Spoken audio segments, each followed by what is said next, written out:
33. Shtojca 1. Disa pyetje dhe përgjigje për fëmijët musliman. Pyetje: a je musliman? Përgjigje: po, jam musliman, elhamdulillah. Çfarë kuptimi ka të jesh musliman? Të jesh musliman është vetëdia e lartë se i jam dorëzuar vullnetit të Allahut xhaleshanuhu dhe jetoj sipas këtij vullneti. Kush është Zoti yt? Zoti im është Allahu, një dhe i vetëm, strehë për të gjithë. Nuk ka tjetër pos tij. Ai as ka lindur, as është i lindur, as kush s'është rival i tij. Cila është feja jote? Feja ime është Islami. Islami i lashtë nga Ademi a.s. e deri te Muhamedi a.s. Cili është libri, kitabi yt? Libri im është Kurani i madhërueshëm. Ai do të mbetet i tillë deri në ditën e fundit. Cila është kibla jote? Kibla ime është Qabeja e madhërishme, faltoria më e lashtë dhe më e njohur gjatë gjithë historisë. Kush është paraardhësi yt? Paraardhësi im është Ademi a.s. dhe Hazreti Havaja. Ne jemi niprit dhe mbesat e tij. Nga cili ummet je ti? Unë jam nga ummeti i Muhamedit a.s., ummeti më i zgjedhur dhe më i lavdruar gjatë tërë historisë.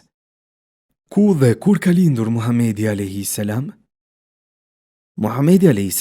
ka lindur në Mekë në vitin 570, pas Isait a.s. Si quhet babai i Muhamedit a.s.? Babai i Muhamedit a.s. quhet Abdullah. Ai vdiq ende pa lindur Muhamedi a.s. Si quhet nëna e Muhamedit a.s.? Nëna e Muhamedit a.s. quhet Emine. Ajo vdiq kur Muhamedi a.s. ishte i vogël, 6 vjeç. Në çfarë moshe i erdhi shpallja Muhamedit a.s.? Muhamedit a.s. shpallja ka filluar të i vijë kur ishte 40 vjeç. Librat e mëhershëm të shenjtë kanë paranjoftuar për ardhjen e këtij pejgamberi dhe këtij libri. Kur filloi dhe kur përfundoi shpallja e Kur'anit? Shpallja e Kur'anit filloi në vitin 610 dhe përfundoi në vitin 632. Shpallja e këtij zgjati rreth 23 vjet, duke u shpallur pjesë-pjesë, pak nga pak, sipas nevojave e përlehtësisë të vet pejgamberit a.s. dhe njerëzve. Sa fëmijë ka pasur Muhamedi a.s.? Muhamedi a.s. ka pasur 4 vajza: Zejnepin, Rukijen, Ummu Kulthumin dhe Fatimen, paqja qoftë mbi ta, dhe 3 djem: Kasimin, Abdullahun, Tajibin dhe Ibrahimin. Disa nga gratë më të njohura të Muhamedit a.s. Muhamedi a.s. ka pasur disa gra, të gjitha të tjera të martuara pas vdekjes së Hatijes radhiyallahu anha, pas moshës 51 vjeçare. Por Hatijeja radhiyallahu anha dhe Aisha radhiyallahu anha ishin gratë e tij më të njohura. Kush quhet pejgamber i dërguar? Pejgamber quhet personi të cilin Allahu xhaleshanuhu e ka zgjedhur jo për shkak të fuqisë, as pasurisë, as namit që gëzonte, por si njeri të denjë për ta pranuar fjalën e tij dhe ka obliguar që njerëzve t'u asqaroj fenë e Allahut xhaleshanuhu. Sa është numri i pejgamberve? Numri i pejgamberve është i mjaftueshëm për t'i kryer të gjitha obligimet që u ka ngarkuar Allahu.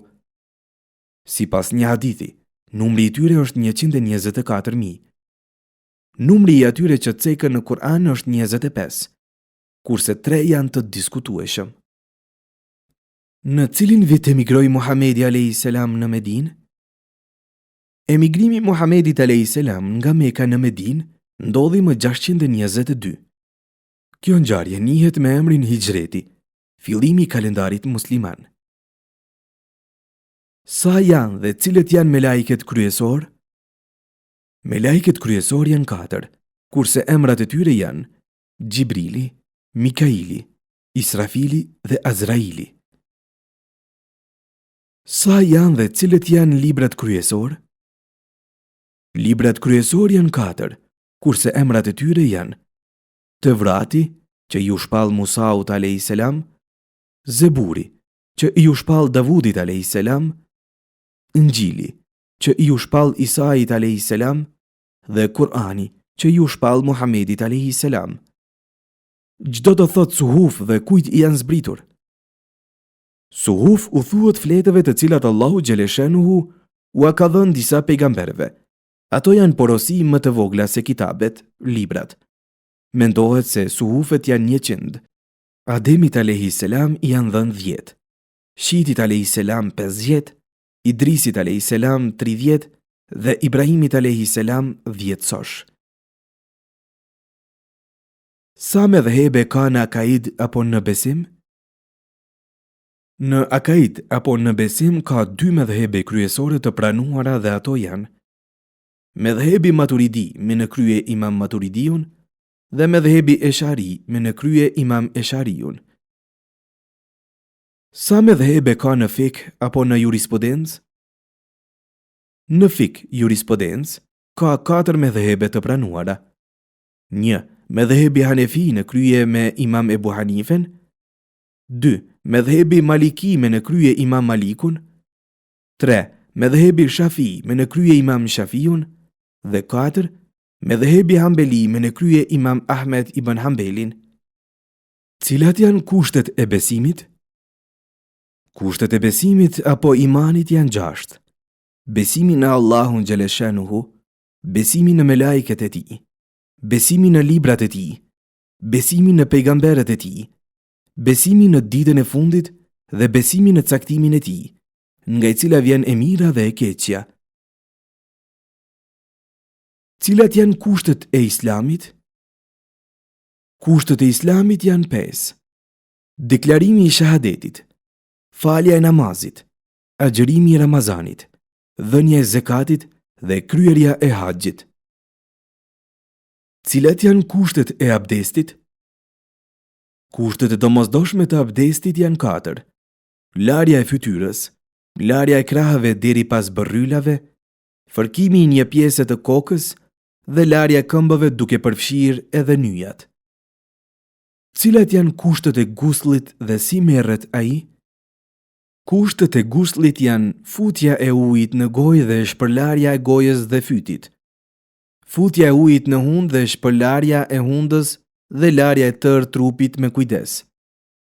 Në fillim bëhet njëti në vete, lajm vendet e turpshme, pastaj me dorë të djathtë fusim ujë në gojë 3 herë dhe derdhim ujin. Fusim me dorë të djathtë ujë në hund 3 herë dhe me dorë të majt bëjmë pastrimin e hundës. Pastaj lajm kokën dhe gjithë trupin, nga e djathta në të majt nga 3 herë. Çdo pjesë e trupit duhet të lahet mirë. Cilat janë kushtet e tejmumit dhe si merret ai? Kushtet e tejmumit janë bërja e njetit dhe fërkimi i duarve për tokë ose objekte prej dheu. Pastaj fërkimi i fytyrës dhe fërkimi i duarve për tokë ose objekte prej dheu, dhe fërkimi i krahut të djathtë me dorën e majt dhe i krahut të majt me dorën e djathtë. Cilat janë kushtet e namazit?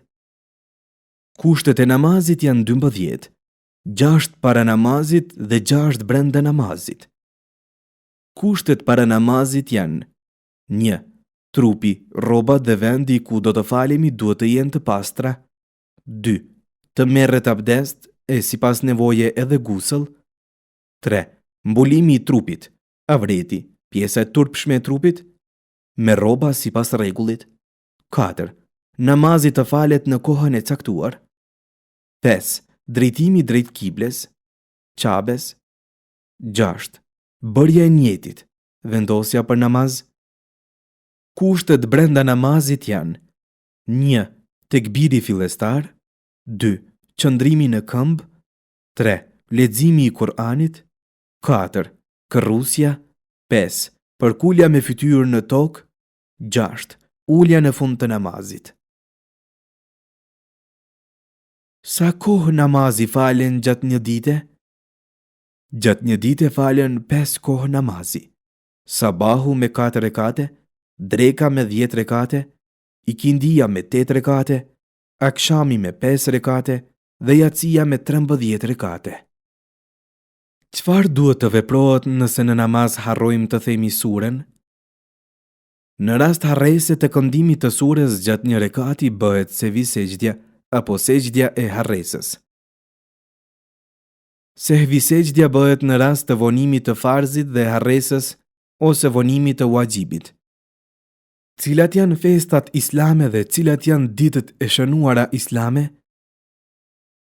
Festat islame janë 2 bajramet, bajrami i Fitrit ose i Ramazanit, dhe zgjat 3 ditë pas muajit të Ramazanit, dhe bajrami i Kurbanit ose i Haxhit, dhe bëhet ditën e 10, 11, 12 dhe 13 të muajit të Dhulhixhes. Ditët apo netët e shënuara islame janë disa: Mevludi, Regaibi, Miraxhi, Berati dhe Kadri. Ka dhe net e ditë të tjera të mëdha, si dita e Bedrit, çlirimi i Mekës e të tjera. 33. Shtojca 2. Hutbja lamtumërse e Muhamedit a.s. në Arafat. Në emër të Allahut, të gjithëmëshirshmit, mëshirëplotit. O njerëz, dëgjoni çka do t'ju them, sepse nuk e di sa do t'ju takoj në këtë vend pas këtij viti. O njerëz, kini frikë Zotin dhe respektojeni atë. Bëuni të njerëzishëm dhe të drejtë ndaj vetës dhe ndaj të tjerëve. Kjo është dita e flijimeve në emër të Allahut. Me të vërtet gjaku dhe pasuria juaj janë të shenjta për ju, derisa të takoheni me krijuesin tuaj, ashtu siç është e shenjtë kjo ditë në këtë muaj dhe në këtë vend. Ruajeni, respektojeni dhe nderojeni vlerën e personalitetit dhe dinitetit njerëzor. Njeriu është vepër madhështore e Allahut dhe mjera ai që e nënçmon nderin dhe dinitetin e veprës së Allahut. Ju, o njerëz, pashmangshëm dhe pakthyeshëm do t'i ktheheni Allahut të mshueshëm dhe ai do t'ju marrë në përgjegjësi për veprat dhe punën tuaj. O besimdrejt, ta dini, ta mbani mend dhe të jeni të bindur se përfundoi koha e padijes dhe traditave të këqija, që i sollën fatkeqësi të shumta gjinis njerëzore. Unë ju a kam treguar rrugën e shpëtimit, në për të cilën duhet të shkoni. Gjërat që ju janë lënë amanet, ruajini si të tuajat dhe kthejani besnikërisht dhe me kohë atij që i takojnë. Gjakmarrja është ndaluar. Të gjitha akuzat e këtilla që rrjedhin nga koha para Islamit anulohen. Akuza e parë e këtillë që anulohet është gjakmarrja e xhaxhait tim, Abdul Mutalibit, të cilin pa kur farfaje mbytën njerëzit nga fisi Hudhail. Kjo gjakmarrje le të harrohet dhe të gjitha të tjerat në të ardhmen le të falen. Fajdeja dhe kamata janë të ndaluara. Huadhënësi nga huamarrësi duhet të marrë vetëm atë që vërtet ia ka huazuar. Huat e para që i nënshtrohen këtij vendimi janë huat e xhaxhait tim, Abbasit, i cili ka pasur mjaft borxhlinj. O besimdrejt, duhet t'u falni kamatat borxhlinjve. Dëgjoni këshillën time dhe pasuria juaj do të shtohet, sepse juve ju mbetet kryegjëja për tregti dhe punë të ndershme. Nëse nuk e bëni këtë, duhet ta dini se do t'i zemroni thellë Allahun dhe të dërguarin e tij. Nëse borxhliu juaj është në vështirësi, duhet të i vazhdoni afatin e pagimit, ndërsa nëse jeni në gjendje që t'i falni borxhin, kjo do të ishte edhe më mirë për ju. O besimdrejt, o njerëz, friksojuni asaj dite që me siguri do të vijë, kur të gjithë do të paraqiteni para Allahut, gjykatësit të vetëm suprem, kur ju pret drejtësia absolute. Kur të zotoheni se një borxh do ta paguani me kohë dhe kur ta lidhni marrëveshjen, të gjitha këto bëjini me shkrim, sakt dhe me besnikëri theksoni afatin e pagimit. O të vdekshëm, duajini dhe dëgjojeni Zotin, krijuesin e tërë materiales dhe jo materiales, i cili krijoi meshkuj dhe femra, prej të cilëve u zhvillua gjinia njerëzore. Kini frikë nga Allahu në ndihmën, prehjen dhe mëshiren e të cilit të gjithë jemi të udhëzuar. Ne jemi të vdekshëm dhe në çdo çast jemi gjithnjë më afër vdekjes dhe takimit me të, me Allahun e amshueshëm, me gjykatësin e drejtë. Shprehni respektin e dur ndaj farefisnisë. Me përgjegjësi të thellë përmbushni detyrat dhe obligimet që ekzistojnë ndërmjet burrit dhe gruas, ndërmjet prindërve dhe fëmijëve. Fëmia e fiton xhenetin nën këmbët e nënës së tij. Ruajuni nga prostitucioni, tradhtia bashkëshortore dhe xhelozia. Prostitucioni dhe tradhtia bashkëshortore janë mëkate të rënda, ndërka xhelozia mund të shkaktojë prishjen e bashkëshortësisë. Martohuni me ato që i doni, e kur vullneti i Zotit ju bashkoj, atëherë respektojeni dhe dojeni njëri tjetrin dhe jetoni në dashuri dhe harmoni të vërtetë. O bashkëshort, silloni ndaj grave tuaja me shumë mirësi dhe dashuri. O besim drejt, largohuni nga ngatërresat dhe përgojimet. Ata që shpifin për gratë e ndershme, le të jenë të mallkuar në të dy botët. Ata që i akuzojnë gratë e ndershme për tradhti në martesë ose për amoralitet, ndërka që nuk mund të sjellin për këtë 4 dëshmitar të besueshëm, dënojini me 80 goditje dhe asnjëherë në të ardhmen në asgjë mos u besoni, sepse ata janë njerëz të degeneruar dhe të këqinj. Nëse mendoni se ndaj grave tuaja më nuk e ndjeni dashurinë e dikurshme, mos nxitoni, por mendoni mirë. Ndoshta Allahu nëpërmjet këtij sprovimi ju udhëzon në rrugën e fatit të ri të madh, me të cilën dëshiron t'ju përgëzojë. Mos kërkoni shkurorzim pa shkaqe të arsyeshme, me që prej të gjitha gjërave që Allahu i ka lejuar, më së tepërmi e urren shkurorzimin. Gratë tuaja u janë dorëzuar në besë të Zotit. Respektojeni, o besim drejt, atë amanet të Zotit. O njerëz, sot djalli i mallkuar është i dëshpëruar, sepse ka pësuar humbje dhe më nuk mund të ndikojë në ju. Por ju, megjithatë, gjithnjë bëhuni të kujdesshëm, që ai i mallkuar të mos ju çojë në lajthitje as për gjërat më të vogla.